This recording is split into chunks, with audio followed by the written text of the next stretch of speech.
I don't know why Erika Kirk and Turning Point USA is choosing to go this route, but it's just going to make things worse. And honestly, it's starting to make me wonder if this is all just a ploy or a way to get more attention on what's going on at Turning Point. Because as we're going to hear from from Candace Owens about Turning Point, they have made or been given, since they're a nonprofit, so much support and so much money since the death of Charlie Kirk. It's absolutely insane.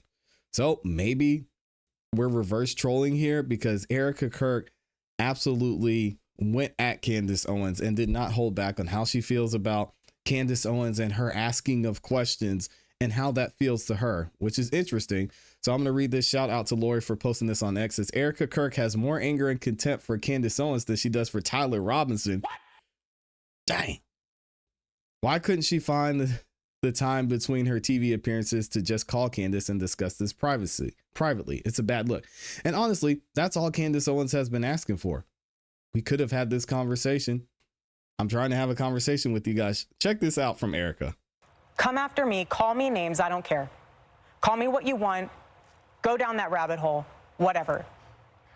But when you go after my family, my Turning Point USA family, my Charlie Kirk Show family, when you go after the people that I love, and you're making hundreds and thousands of dollars every single episode. Dang. Going after the people that I love because somehow they're in on this. No. Who's she talking about? You know, I have to say it. I've never seen you like this. No, this is righteous anger, because this is not okay. It's not healthy. This is a mind virus. Yes, I believe in our judicial system. I do. We have a hell of a team working on this. Excuse my French. Dang. But this is not okay. So you want to put these people back in the box where they've been creeping from? I don't care what box you're in. But just know that your words are very powerful, and we are human. My team are not machines, and they're not robots. They are human. We have more death threats on our team and our side than I have ever seen. I have kidnapping threats. I have, you name it, we have it. And my poor team is exhausted. And every time they bring this back up, what are we supposed to do? Relive that trauma all over again? They watched my husband get murdered. I have no idea how I would have reacted if I was there that day. And thank the good Lord that I did not have to see that happen. But my team, they are rocked to the core. So why every single day do they have to be dragged through the mud, analyzed, hyper-analyzed?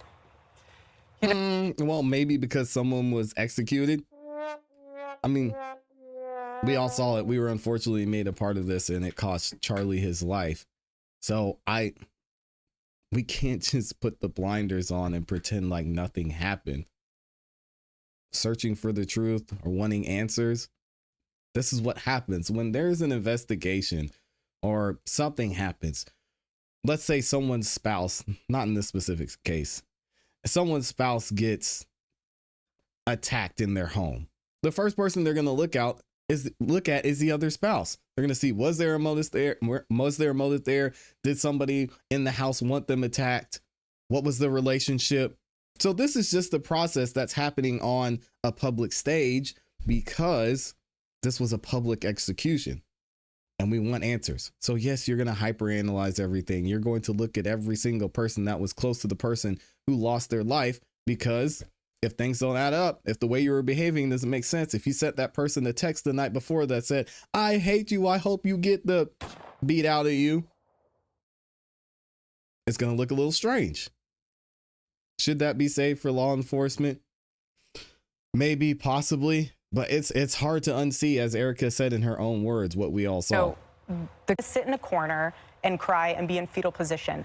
This is a duty to my husband, and it's an absolute honor, and I will never back down. And so my message to them is to stop. To stop. Yikes. Okay, so Erika's telling us to stop talking about it. Sorry, Erika, with all due respect, I'm sorry for your loss. That's not going to happen. We have a lot of questions that need to be answered, not only from Turning Point USA, not Erika Kirk, in my opinion. I don't think Erika Kirk was involved in the way a lot of people are alleging, not from the evidence that I'm seeing. but with a lot of people surrounding Charlie Kirk. And of course, Candace Owens had to talk about it. What did she say? And we're going to hear her words on her live stream because Candace Owens, y'all know she's not going to take this lying down. She said, "It is positively absurd, an absurd notion that you cannot critique a $150 million organization because the CEO says they are like family and are grieving. It is the exact same emotional strategy deployed by BLM in the wake of George Floyd's death when I called out their shady financial dealings. It's the same thing with COVID when people were getting shamed for asking questions. And if you didn't take the vaccine, you were the worst person in the entire world and you were killing people by not taking the COVID-19 vaccine." Can I say COVID-19 now? I don't know. She said, in the exact same emotional strategy employed by BLM in the wake of George Floyd's death, when I called out their shady financial dealings, turned out Candace was right about that. I rejected it then, and I wholly reject it now. Sorry. She also says, I'm starting to think I have a learning disability because it's been years and I cannot learn to be like these hypocrites in politics who can call out David Hogg and BLM for using tragedy to shut down inquiry, but now they think I'm evil when it comes to Turning Point USA. Let's go ahead and hear from Candace Owens herself. Y'all get ready. This is, it's about to get wild. Look, I have been very patient. I do tend to focus on the evidence that's in front of us. Obviously, asking questions when we come up across something that someone has said and it doesn't add up, or if they lied, create a list. And you guys were coming after me because I was saying, look, we can write into our imaginations how Erika is thinking or how she's feeling or what she should be wearing, but she hasn't actually said anything yet, right? That was my stance. She hasn't actually said anything yet. Give her a chance, okay? And now she is making the rounds in the press because Charlie's book, his posthumous book, is coming out about the Sabbath, and she's speaking about the quote-unquote conspiracies as she sits down with a lot of these news anchors.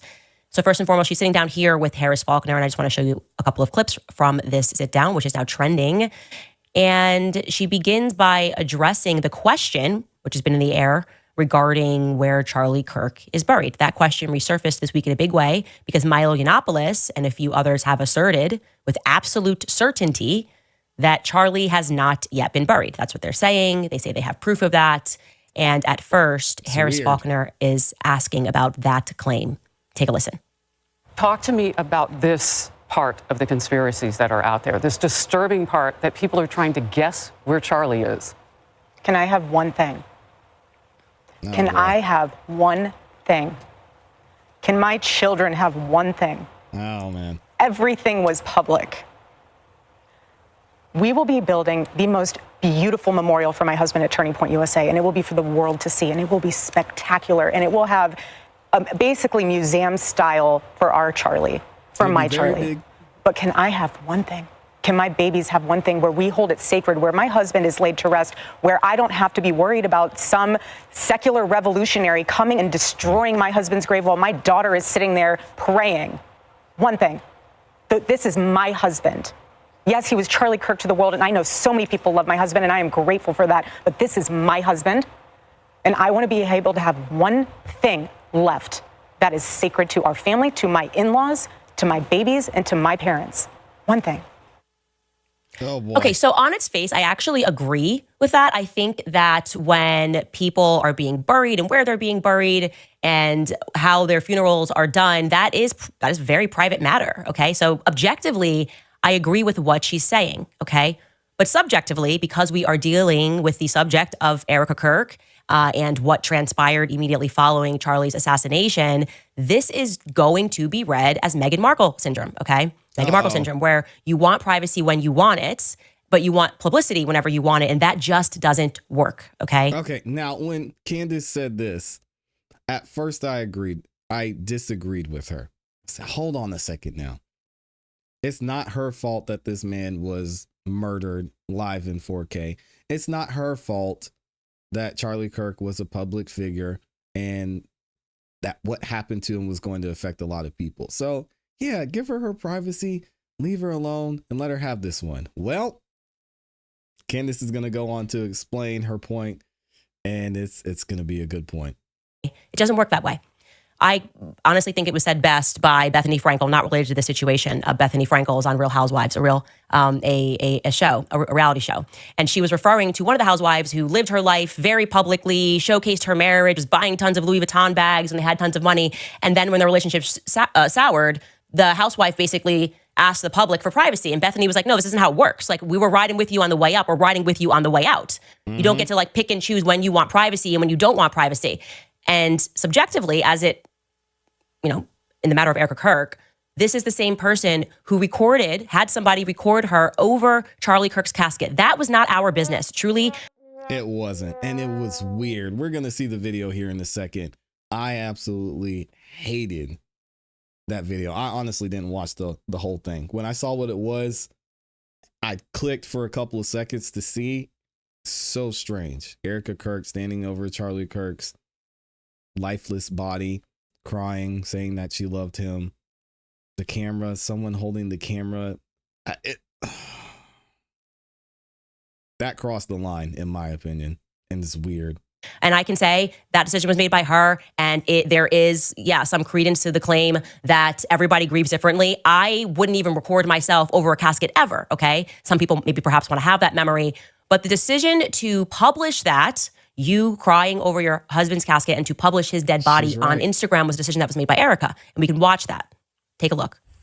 I love you. This is so weird. I love you. I love you. I know. I love you. I love you. I love you. God bless you.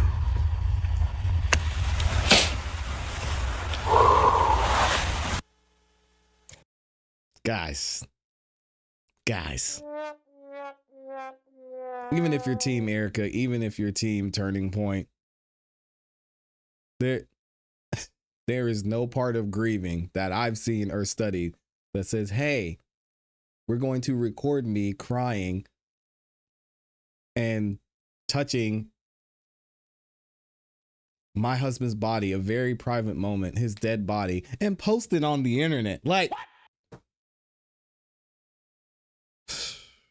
and oh man, I don't know if I'm going to say this.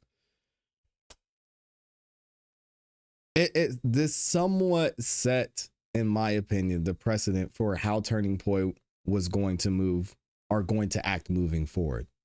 Because if Erika Kirk was willing to post that very private, intimate moment, for what purpose, I have no idea.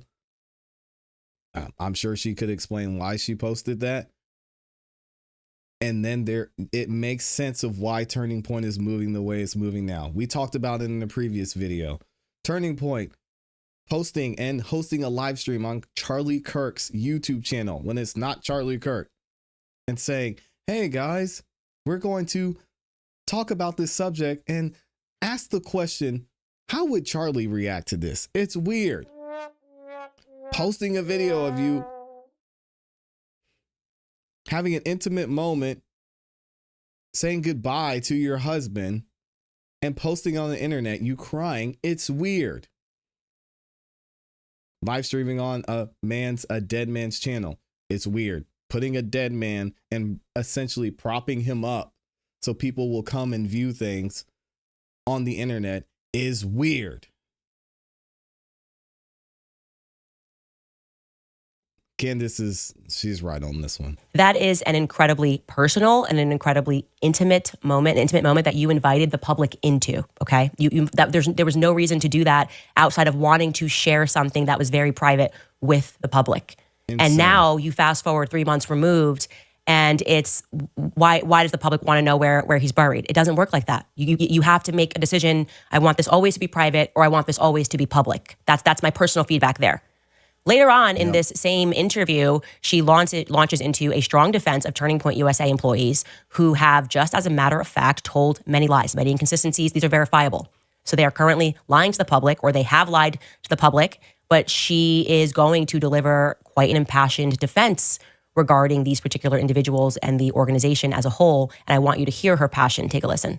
Okay, we're going to get into this in a second and in the next video. I want to know what y'all think about this. Everything that's been said so far by Erika Kirk and Candace Owens. Which side do you fall on? Or do you not care? I know a lot of y'all don't even care. Understandably so. Because at this point, we're so past Charlie Kirk and continuing his legacy and honoring Charlie Kirk. And it's about the truth versus a lie. Who's telling the truth? Who's lying? I want to know what y'all think about this in the comments and in the chat.